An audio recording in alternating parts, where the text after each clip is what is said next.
Otro día perdí los estribos. Fue solo un momento, pero fue suficiente. El daño ya estaba hecho.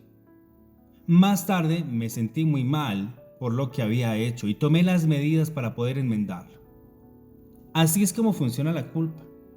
La culpa es una señal de que nuestras vidas han sido trastocadas por el poder del pecado. La culpa es una señal de una herida que necesita ser sanada. Pero hay un problema, y es que desde que al pecado se le dio la rienda suelta, allá en el jardín del Edén, la culpa se salió de control. Nos sentimos culpables por las cosas que hicimos y por las que no hicimos. Cuando nos va bien nos sentimos culpables por no haberlo hecho mejor. Y cuando fracasamos, la culpa nos abruma. Y lo peor de todo es que la culpa nunca desaparece. Es como una alarma que no se apaga. La culpa es la banda sonora de nuestras vidas.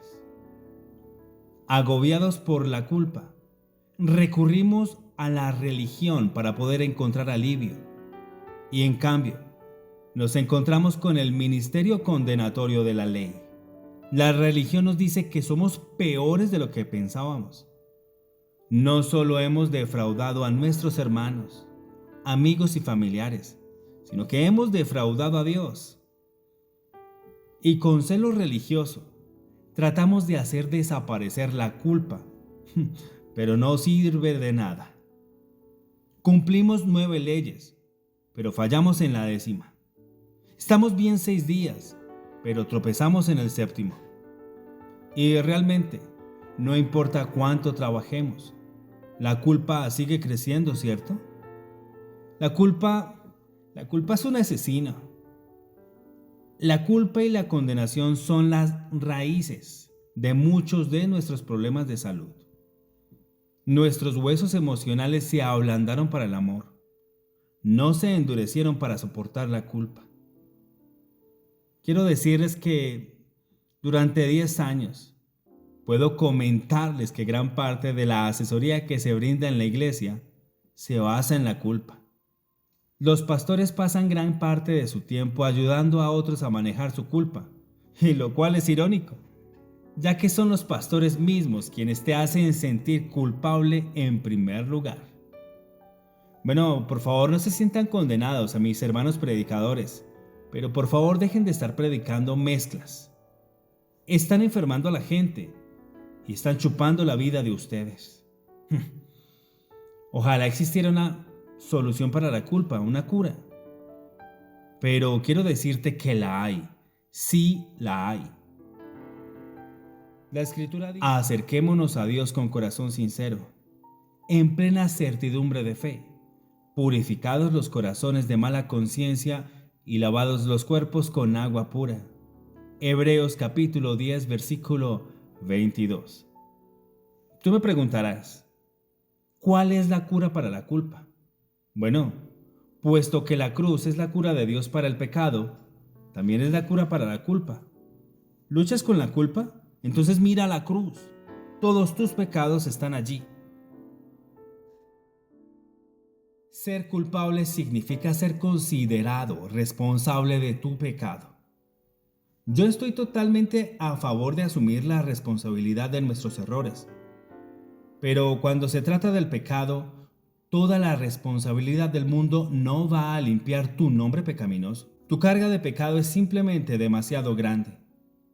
En la cruz, Jesús asumió la responsabilidad de todos tus pecados. Es que literalmente Él se hizo pecado, y en Él todo pecado fue condenado, según lo que dice Romanos capítulo 8, verso 3. El Evangelio declara que tu problema de pecado ha encontrado su equivalente en Jesucristo. ¿Pero sabes qué significa todo esto?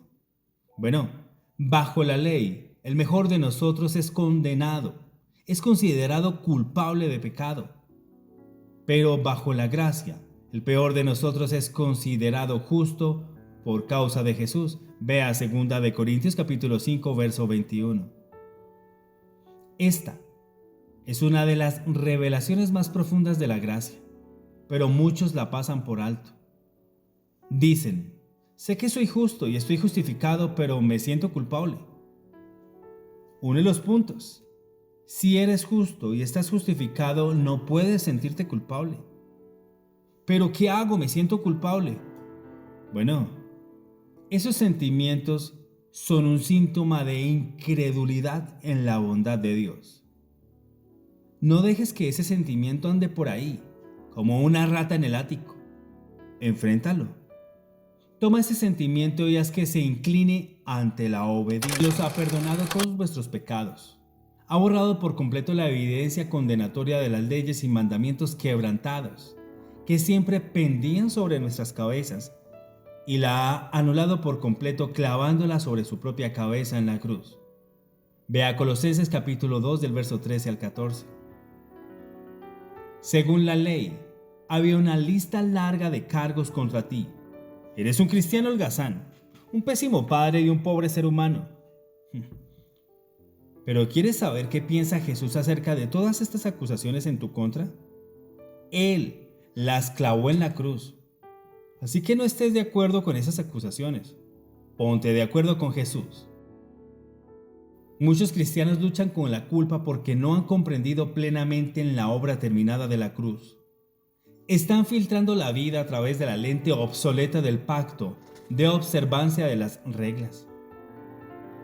La culpa es lo que te pasa cuando te dicen constantemente que no estás haciendo lo suficiente, que no estás dando lo suficiente, que no estás orando lo suficiente. Dado que este mensaje confuso es el tema predominante del cristianismo sin gracia, ¿es de extrañar que la culpa se haya convertido en una epidemia? Mucho de lo que se hace en nombre del Señor está hoy en día motivado precisamente por la culpa. Por ejemplo, Jesús murió por ti, ¿qué harás tú por él? Será mejor que me arremangue y me ponga a trabajar. La gente va al infierno porque es que no estás evangelizando. Ven y suscríbete a nuestro programa de difusión y haz que tu culpa desaparezca. Eso, mis amigos, realmente es una manipulación del peor tipo y lo más alejado de Jesús que se pueda llegar a estar.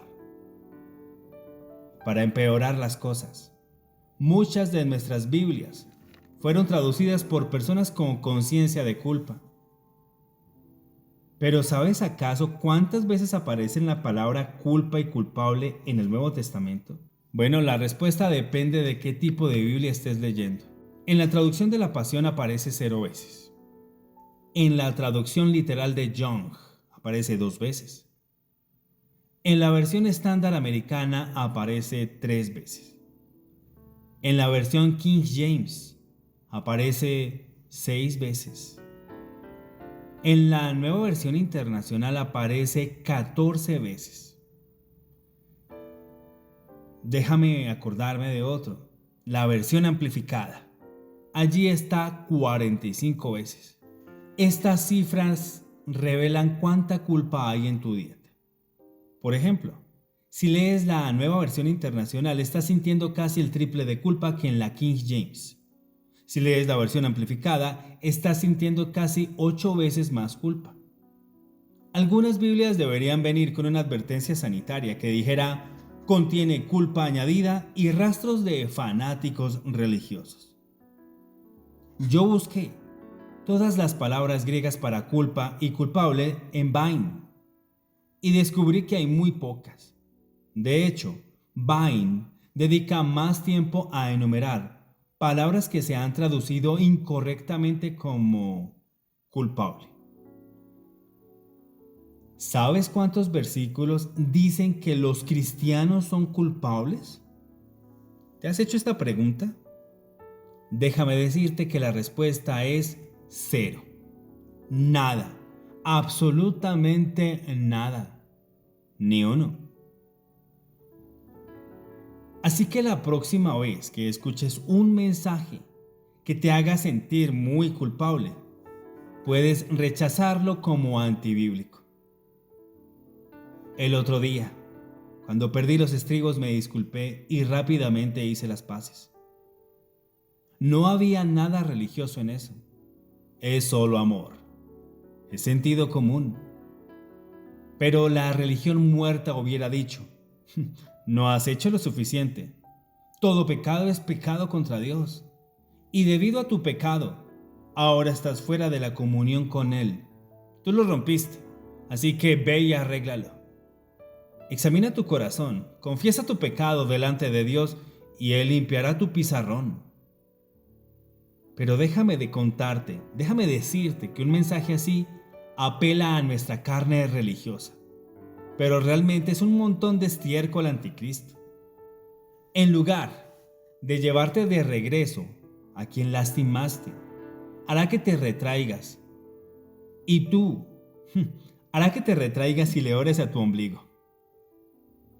En lugar de agradecer a Dios que en Cristo eres siempre justo, perderás el tiempo pidiéndole que haga lo que ya Él hizo. En lugar de aferrarte a la gracia que te da el poder para ir y no pecar más, te castigarás a ti mismo como un flagelante religioso. La culpa puede ser la lengua franca de la religión muerta, pero no era el idioma del que estaban hablando los escritores del Nuevo Testamento. Ciertamente no es el idioma que hablan en el cielo. Si tú hablas el lenguaje infiel de la culpa, te sugiero que aprendas el nuevo lenguaje del amor y de la gracia de Dios. Cuando hayas visto la obra terminada y consumada de la cruz, cambiará tu manera de ver tus errores y tus fracasos.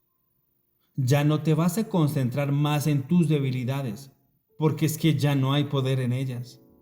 En cambio, fijarás tu mirada en Jesús, quien fue entregado a la muerte por nuestros pecados y resucitado para nuestra justificación. Ve a Romanos capítulo 4, el verso 25. Cuando pecas, el acusador intentará presentar un caso en tu contra. Y a los ojos de la ley perfecta tienes un buen caso. Sin embargo, la cuestión no es si tú has tropezado, es si Jesús ha resucitado. Y si Él ha resucitado, tú has sido justificado, caso desestimado. No hace falta fe para mirar tus errores y condenarte a ti mismo. Hace falta fe para mirar a Cristo y decir, gracias a ti, he sido juzgado inocente para siempre, gracias Jesús.